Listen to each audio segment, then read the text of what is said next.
Kericuan mewarnai eksekusi dan pengosongan sebuah bangunan kafe di Surabaya, Jawa Timur.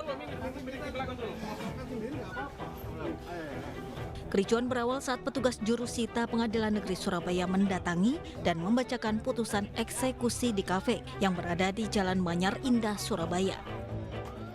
Pemilik kafe dan sekelompok orang yang menjaga dan berada di depan kafe melawan dan menolak putusan eksekusi tersebut.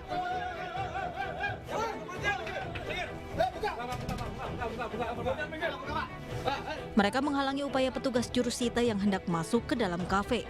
Perlawanan dan saling dorong serta keributan pun terjadi. Meski demikian, petugas kepolisian yang menjaga dan mengamankan jalannya eksekusi berhasil membubarkan serta mengusir paksa sekelompok orang tersebut. Dari Gros Wisata Merah, 1915 dari Semeru tanggal 2022. Saya penetapan dari ketua tersebut, dan pada hari ini dilaksanakan. Eksekusi bangunan kafe seluas 352 meter persegi itu dilakukan sesuai dengan putusan eksekusi Pengadilan Negeri Surabaya bulan Mei 2023. Di mana pemohon eksekusi Alwin Amar Al-Masyur yang membeli bangunan senilai lebih dari 3 miliar rupiah melalui proses lelang tidak dapat menempati bangunan kafe. Tuan Maning juga sudah dipanggil para pihak, tapi ternyata juga tidak ada itikat baik untuk mengosongkan sendiri, akhirnya sampailah pada hari ini. Meski terjadi kericuhan, proses eksekusi dan pengosongan paksa pun akhirnya berhasil dilaksanakan.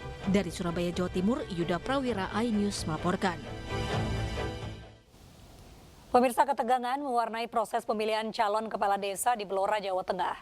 Petugas terpaksa mengamankan salah satu pendukung calon yang diduga sebagai provokator.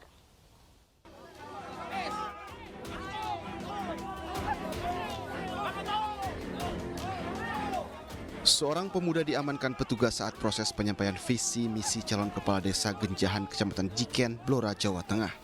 Pemuda tersebut diamankan karena diduga menjadi provokator keributan kedua pendukung pasangan calon. Untuk mengantisipasi meluasnya keributan, sejumlah petugas gabungan Satpol PP, TNI Polri menjaga ketat jalannya penyampaian visi misi kedua calon.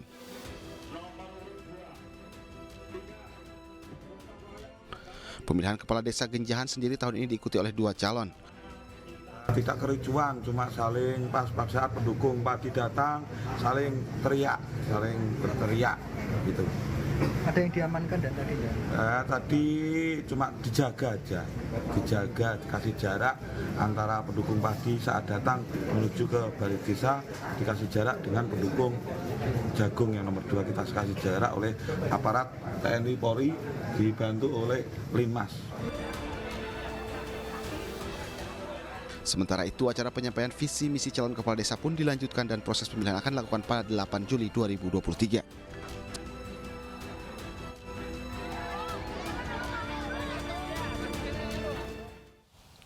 Tim Subdit Resmob Polda Metro Jaya mengamankan Riana dan Riani, 2 pelaku penipuan gawai dengan sistem pre-order yang mencapai 35 miliar rupiah.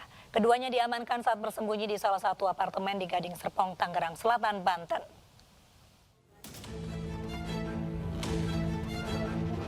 Rihana dan Rihani tak berkutik saat didatangi sejumlah petugas dari Subdit Resmob Polda Metro Jaya. Petugas berhasil mengidentifikasi keduanya berdasarkan penyelidikan dan informasi dari masyarakat. Saat digerebek, keduanya sedang berada di apartemen Gading Serpong, Tangerang Selatan, Banten. Petugas pun langsung melakukan penggeledahan untuk mencari barang bukti dari kedua pelaku. Modus yang dilakukan pelaku adalah skema Ponzi, menawarkan produk dengan harga sangat murah dan pembeli diiming-imingi dengan bonus yang besar. Kita akan dalami lagi, baik konstruksi pasal maupun modus-modus yang lain, ya, karena ada kemungkinan bahwa korban mungkin lebih dari 18, ya. Dan ini merupakan masukan buat penyidik di awal bahwa tersangka selalu bertransaksi melalui transaksi perbankan. Oleh karenanya kita akan telusuri ini, ya, nanti berkoordinasi dengan PPATK dan lain sebagainya. ya untuk mencari korban-korban yang lainnya. Akibat perbuatannya, pelaku terancam pasal berlapis. Dari Tim Liputan iNews melaporkan. Sebelumnya, kasus penipuan gawai dengan sistem pre-order yang diduga didalangi saudari kembar Riana dan Riani ramai di media sosial. Tak sedikit pihak yang mengaku tertipu penjualan maupun investasi oleh saudari kembar itu. Pusat Pelaporan dan Analisis Transaksi Keuangan menghentikan sementara aktivitas atau memblokir transaksi keuangan milik Rihanna dan Rihani. Dari hasil analisis sementara, diketahui si kembar melakukan transaksi tunai bernilai signifikan yang diduga sumber dananya berasal dari penipuan yang dilakukan. Saudari kembar ini melakukan modus transaksi tunai untuk memutus mata rantai transaksi dan mempersulit pelacakan. Sebelum ditangkap, Rihanna dan Rihani telah ditetapkan sebagai tersangka penipuan dan masuk dalam daftar pencarian orang atau DPO. Akibat perbuatannya, saudari kembar ini total kerugian korban mencapai sekitar 35 miliar rupiah. Dari Tim Liputan iNews melaporkan. Kita beralih ke informasi banjir bandang menerjang 3 kecamatan di Kabupaten Kolaka, Sulawesi Tenggara. Akibat terjangan banjir, sebuah jembatan penghubung antar kabupaten hancur. Banjir bandang menerjang 3 kecamatan di Kabupaten Kolaka, Sulawesi Tenggara Selasa pagi. Material banjir yang terdiri dari lumpur dan campuran batang kayu ini merendam permukiman warga. Tak hanya itu, banjir juga menghancurkan sebuah jembatan penghubung antar kabupaten.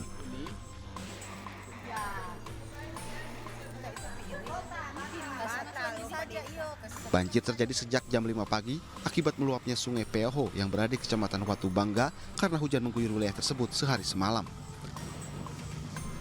Terkait banjir ini, BPBD Kolaka dan pihak kepolisian telah melakukan pendataan dan peninjauan ke lokasi banjir untuk mendata warga yang terdampak banjir bandang.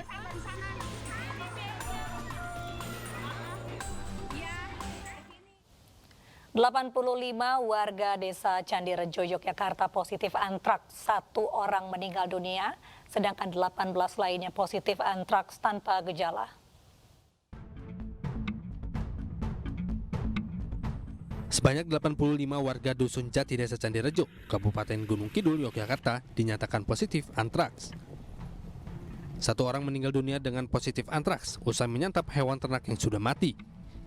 Dinas Kesehatan Gunung Kidul mendapatkan laporan meninggalnya salah seorang warga Dusun Jati yang positif antraks dari salah satu rumah sakit Sarjito yang berada di Yogyakarta. Sang warga dirawat di rumah sakit pada awal Juni dan dinyatakan meninggal dunia pada 4 Juni lalu. Dinas Kesehatan Gunung Kidul langsung bergerak dan mengambil sampel darah sebanyak 125 orang untuk dilakukan uji lab. Hasilnya 85 orang dinyatakan positif antraks, dengan 18 orang diantaranya positif antraks dengan gejala, sedangkan lainnya positif antraks tanpa gejala.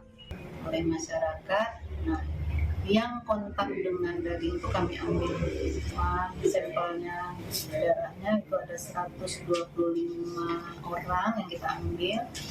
Dari 125 orang itu yang positif ada 85. Tapi yang bergejala itu ada 18 orang. Dari total 85 warga yang positif antraks, semuanya sekarang dilakukan pemantauan dari Dinas Kesehatan setempat. Dari Gunung Kidul, Yogyakarta, Kismaya Wibowo, iNews melaporkan.